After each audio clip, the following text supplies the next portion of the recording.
Thanks. You might reflect on whether sound or music shifts the energy or makes you think of things a little differently. Then imagine if I had walked up here without that.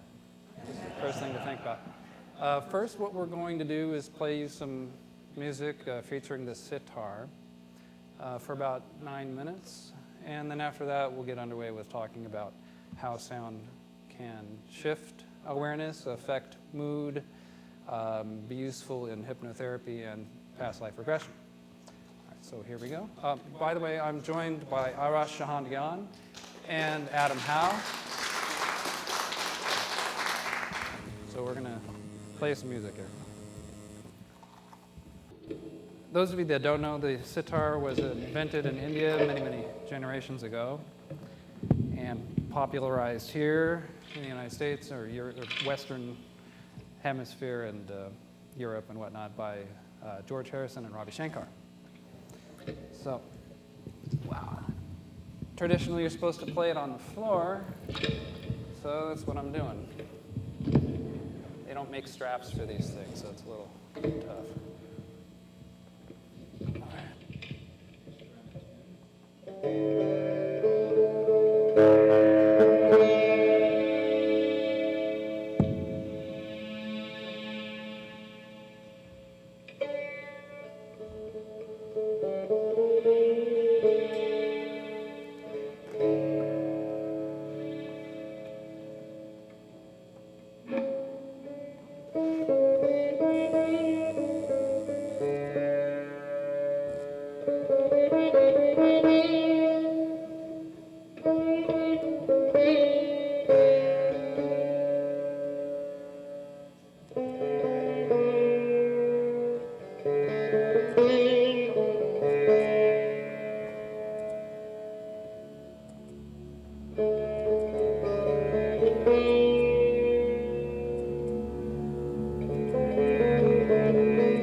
Okay. So, the music you heard in the background is the type of music that we use when trying to promote a trance, such as in hypnotherapy. But what we did today was add some layers on top to make it more fun for us to play and for you to listen to today. All right, so I have this fancy PowerPoint to help me keep track and see what we can cover without my losing track. All right. All right, you guys can see that?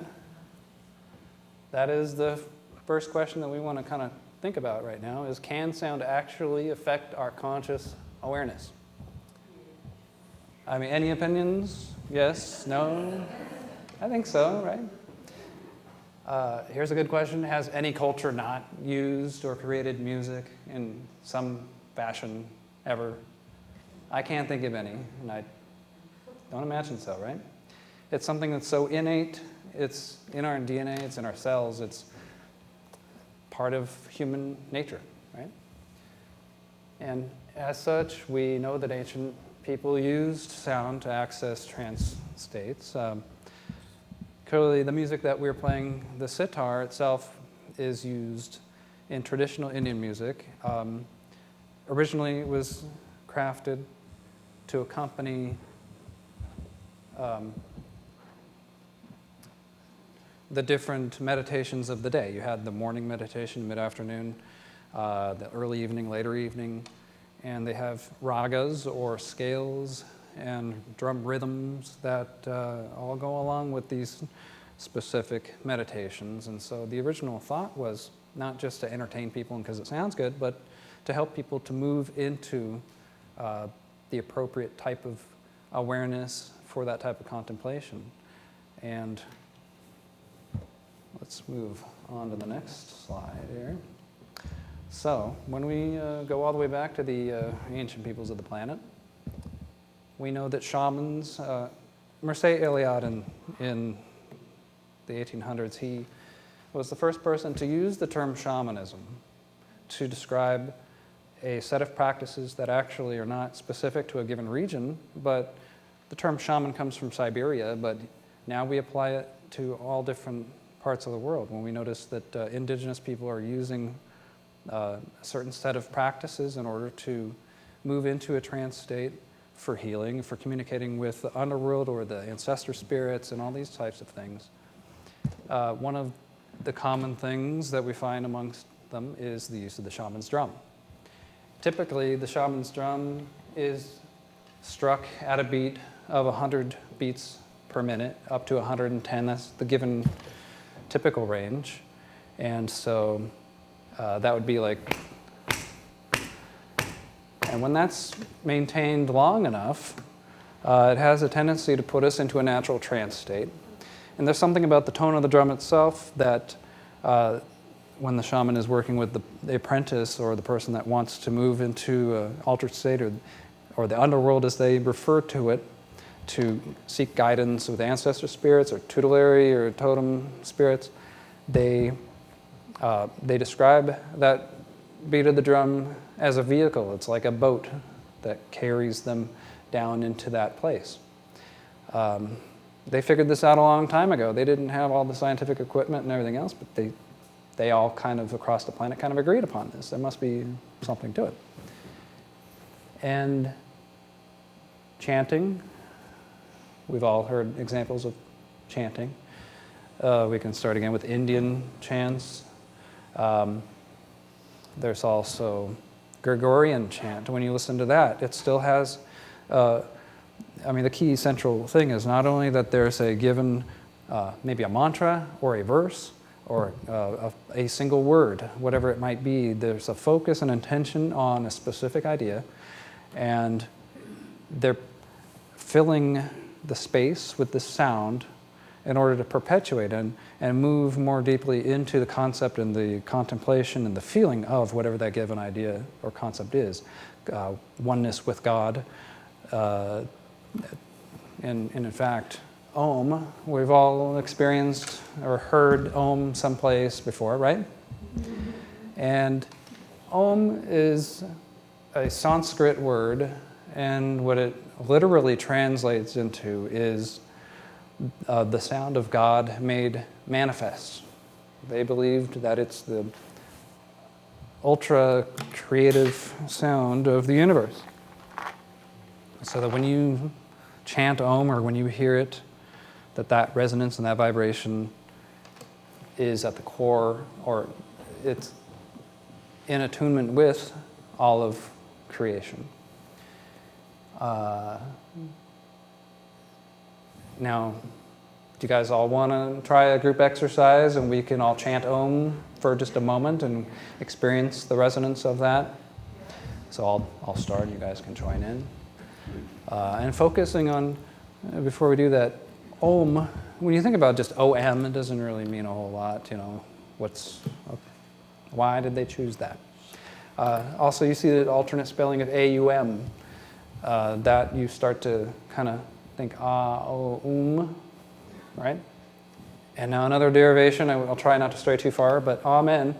Our scriptural verses in the Bible end with Amen, right? It also came from the same root, because Om is chanted at the beginning and at the end of recitation of verses, or in a ceremony or observation of some sort of spiritual significance. And we use Amen in the same way. We also tend to use the word Amen, like when somebody says something that we agree with, especially in like a gospel setting, Amen. And it's another way of saying, the manifestation of God in sound. There's also another way of defining Om originally was that it's truth, a resonance of truth. And so when somebody says Amen, you say, that's true. I resonate with that.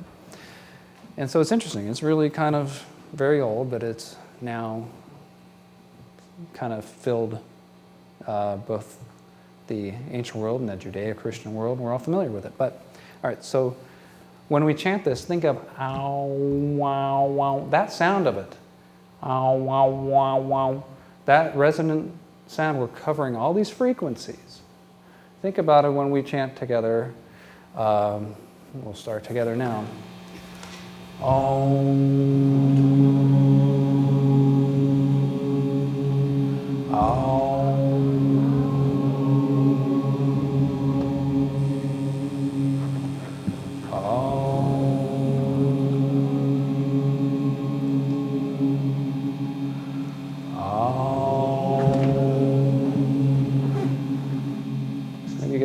Sense of us doing that it does resonate inside the body. When you make that sound, doesn't it vibrate through all the cells in your body?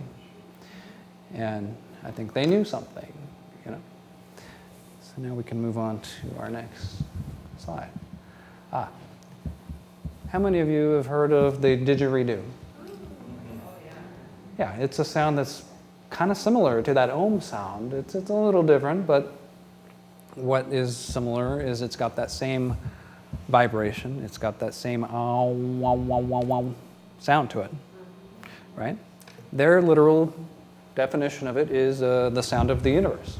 That's what the word didgeridoo means. So people's oceans apart are coming to a similar conclusion.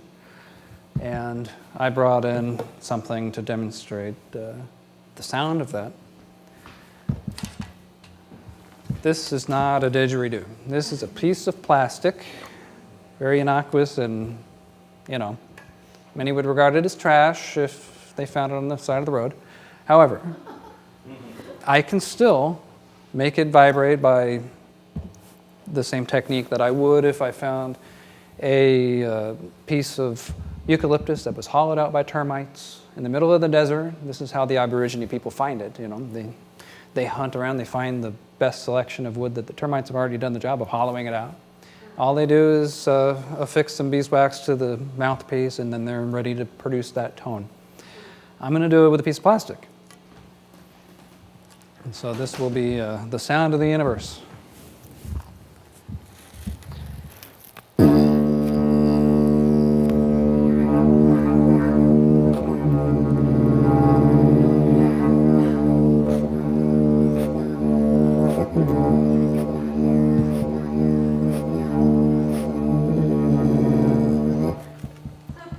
Just a piece of plastic.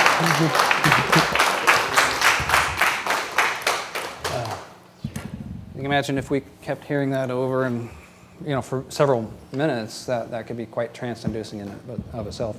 And it's the vibration of it that it's not just the ears. We typically think of sound and music as just the ears, but we feel it. It's the cells in our body. And, the didgeridoo is interesting. It's gotten around. People are familiar with it. For instance, these guys, Yeah. Thought that was funny. And, all right, so I'll move on to some more stuff here. What is it? I mean, do we really know what sound is down to I'm sure I know what it is? We experience it on this planet as it travels through the air because it requires a medium to pass through. Sound wouldn't have expression without some medium. I can channel sound through this piece of wood or through a tube of plastic, or through the air. And what sound really is, it's mechanical energy. It starts with action, motion. Something has to move or oscillate in a cycle in order to produce the vibration required for us to perceive it as sound. Unlike light doesn't have to have a medium.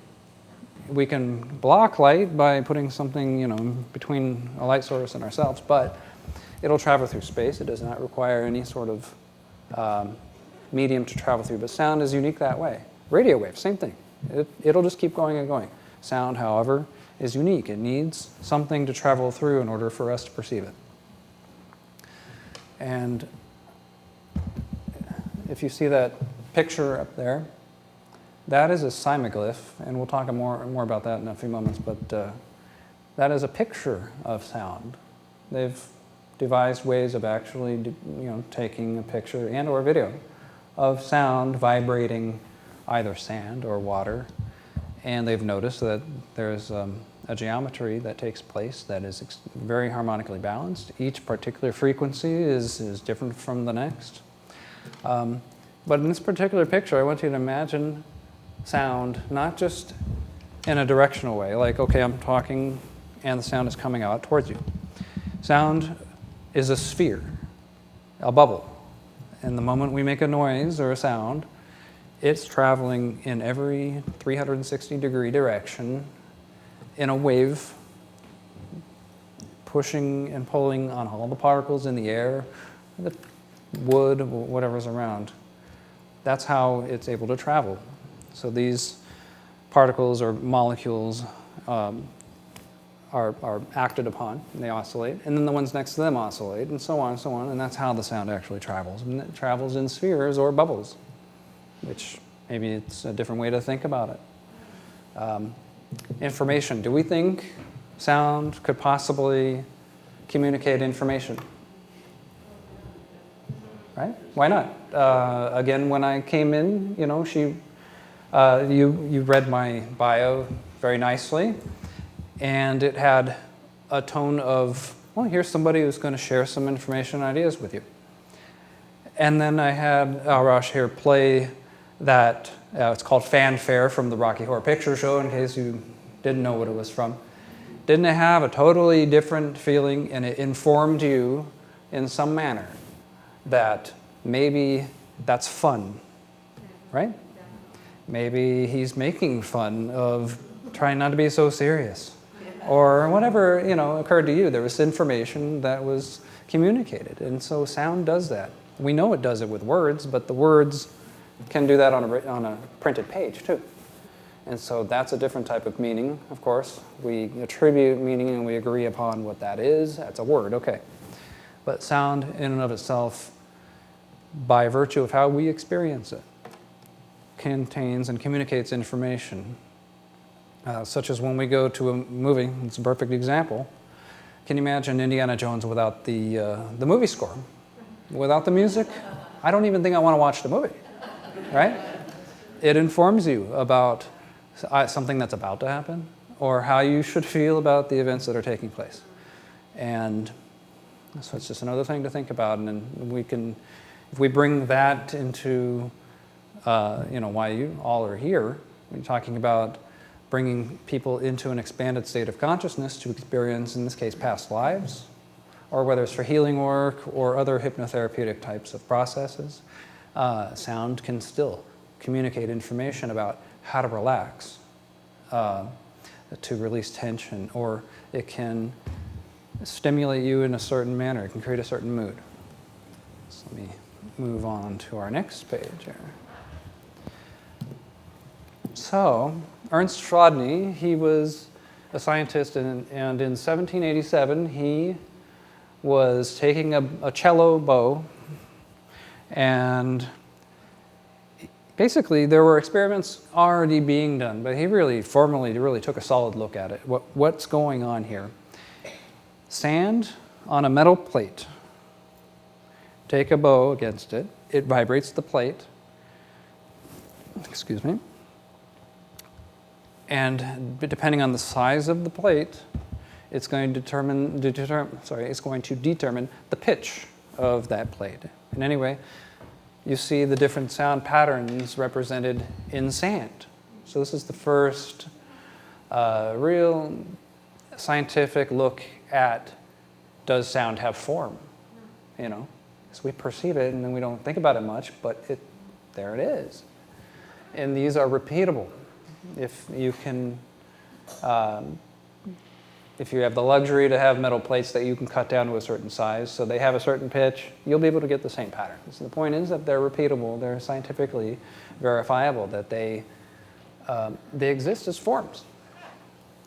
And as such, we move on to 1967. Hans Jenny coined the term cymatics, which some of you recognize. My website or my process is called Cymatics, but I spell it differently. He's the guy that came up with the name for that. Cyma is Greek for wave. And so what he was studying was how sound waves affect matter and how they might produce form in matter. So he picked up where Chladni left off. And as you can see here, we know what that is, a turtle shell, right? Over here you have 4 different examples of possible turtle shells, but those are all produced by sound moving through sand.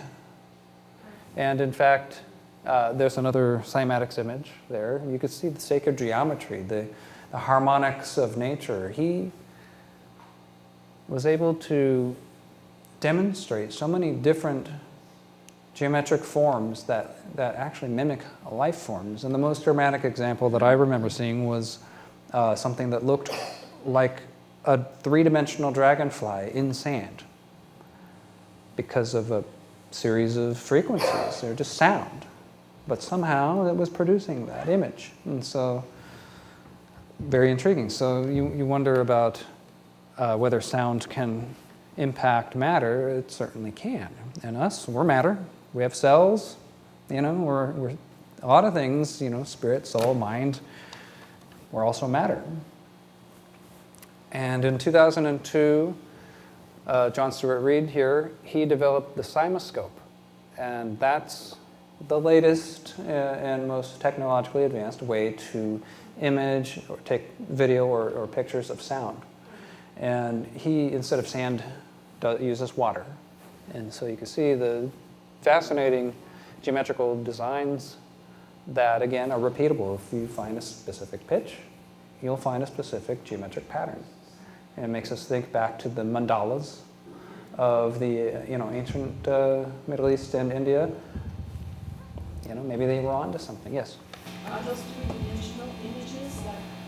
These are 2-dimensional here, but there is some dimensionality to it. When the water is vibrating, just like if you threw a rock in a pond, those ripples are 3-dimensional. And so the images are able to take place that way. However, think of these as spheres, because in reality, if we had the capability of, capturing video or something that represented a 3-dimensional model of something, you would see this, but it would move as a bubble or sphere outward from its source. And I ask this question, nobody can prove it or disprove it, but are these forms the harmonic blueprint for life? I mean, it's something to contemplate. How much is sound involved in the creation of the world and the universe? I'll go back to the New Testament, just to reference something not from a religious standpoint, but just how even people 2,000 years ago were thinking. It was a hearkening back to Genesis when in John he said, in the beginning was the Word, and the Word was with God, and the Word was God, and the Word was the light of men. And there's a lot of people that look at that and think that has something to do with the sound, intention, and creation. So it's another thing to think about. We've started to talk about this, but does sound communicate information? I think so. We know that in music, again, it's very emotive and suggestive and provocative, and you can even paint a picture if it's, done with that intention behind it. If you think of some of the classical composers that they were doing, Vivaldi's Four Seasons, he was trying to give you that sense of that. And so, or jazz, anybody remember jazz? And dong, dong, dong, dong, dong, dong, dong. I think it's communicating something evocative like that. Yeah. And so next then there's Pythagoras. We all know who he was, right? A Greek philosopher and mathematician back in the day. And he was the first person on record to give a detailed account of the fact that you can use sound in a therapeutic way. So he called it musical medicine. And the Greek modes, which are the kind of what we still use today in Western music, are the 7 modes in music, scale modes. They knew what they were because they sounded right at the time, but he was the first person to demonstrate the mathematics behind it. Why is it that way? And he determined that the harmonics within sound itself already impart, without human intervention, what the different intervals or notes should be in a scale of music. And that's how we came about it, and why it sounds good when we play the right notes, and why it sounds off if we play notes that have some tension in them. And he used to use what's called a monochord, which was a stringed instrument with all the strings, either it could even be one string, but it could be several strings. They're all tuned to the same note and creating more and more resonance. And he would just play it, just that single note, kind of like the ohm, right? And so the music of the spheres is something that's what he kind of called his idea of the harmony inherent in sound and how it has everything to do with the universe at large and creation. So the themes are repeated, across with these different people. And we mentioned that sound is within the harmonics of sound present themselves. But even if I just played one string, if we were able to analyze it, or really pay attention, in fact, I could go on a string and I can do it now. You'll hear some what are called harmonics. The notes are already there. I'm not telling the note to do this any more than I just know that they're already there. And these harmonics have everything to do with math in the universe as it already exists. Humans didn't invent this part of sound. I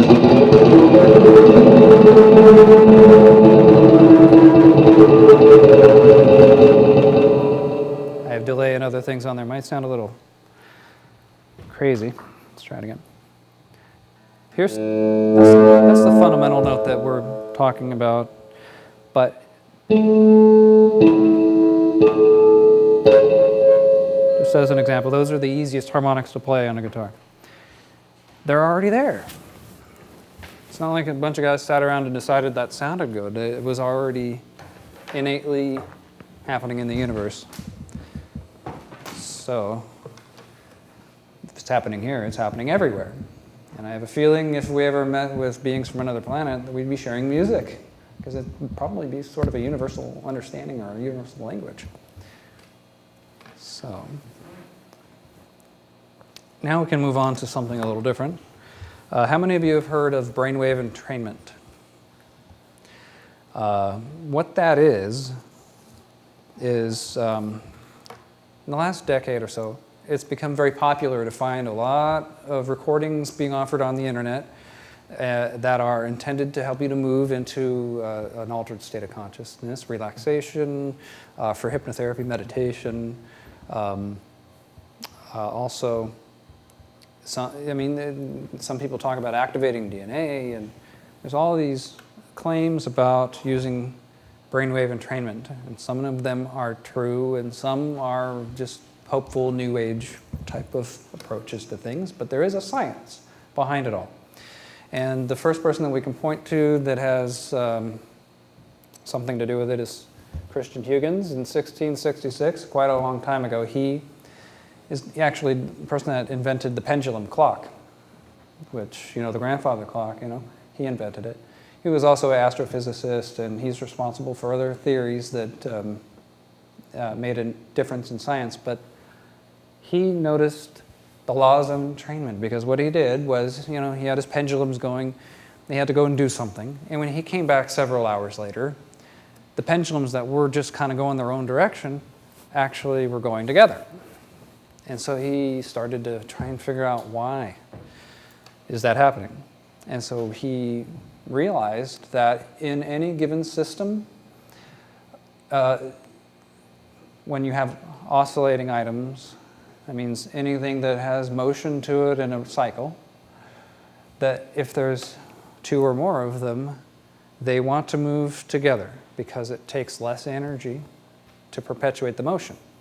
And that goes all the way from the little molecules and electrons, quarks, and all that stuff, all the way out to our cells, and all the way out to the stars and the galaxies in the universe. It takes less energy to move in synchrony together in homeostasis to perpetuate the pattern that the cycles and the rhythms of things. And we're not any different. We also respond to these physical laws. And also our brains do something similar. It's called the frequency following response. But sympathetic resonance is something else he came across. If I were to play middle C on the piano, other strings in that piano would start to resonate because they're of a similar pitch. And so they move into resonance and they start to vibrate too. And so that's how that entrainment takes place. That maybe something in an organic system like us, there's something vibrating at this rate, and we're vibrating a little differently. We will adapt and take on that rhythm because it's innate. We can't help it. We can't fight it if we wanted to. It's just physics.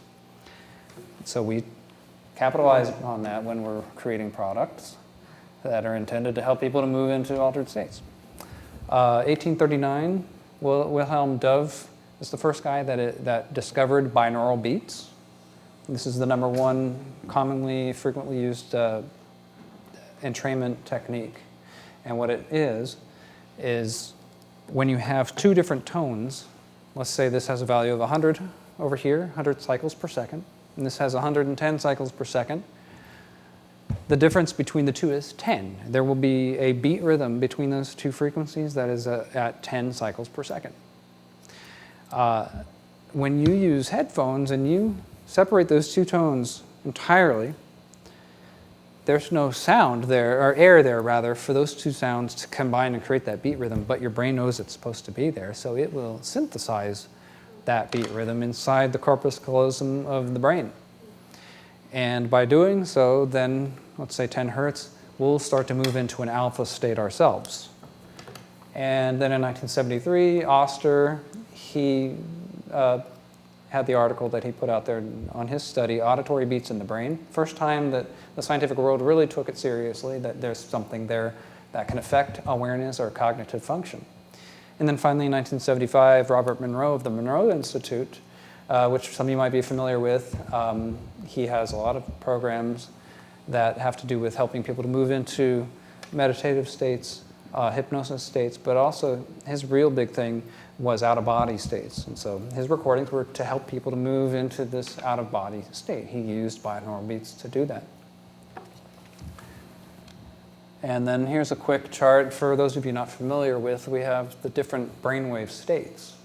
Beta is the busy thinking mind when we're rushing around trying to do things or working on math problems or critical thinking. And then alpha is when we start to calm a little bit. We're focused, but we're calm.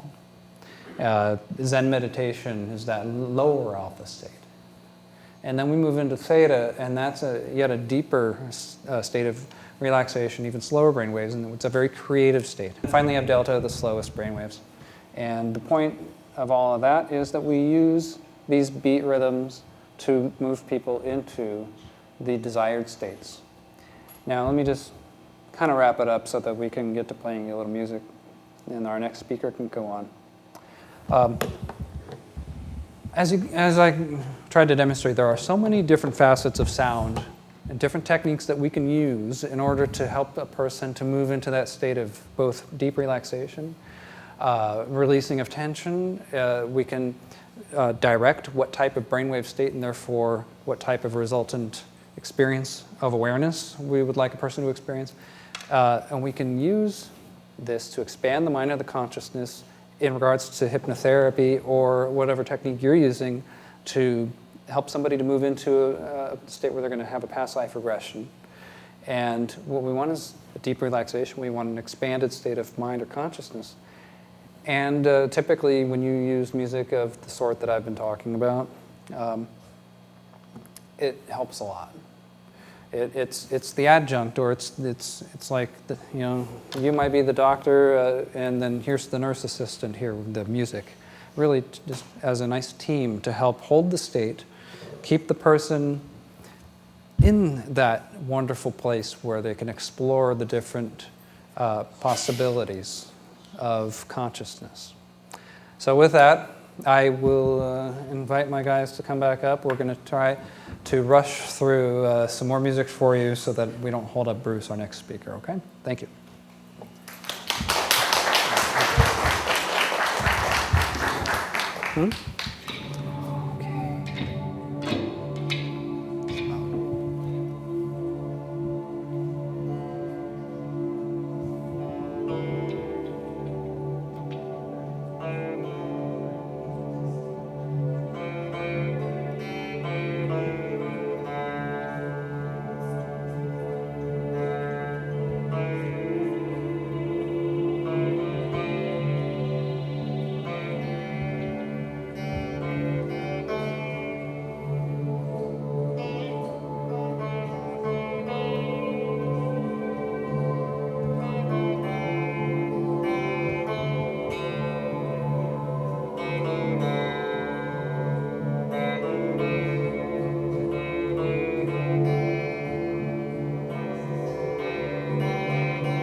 Thank you.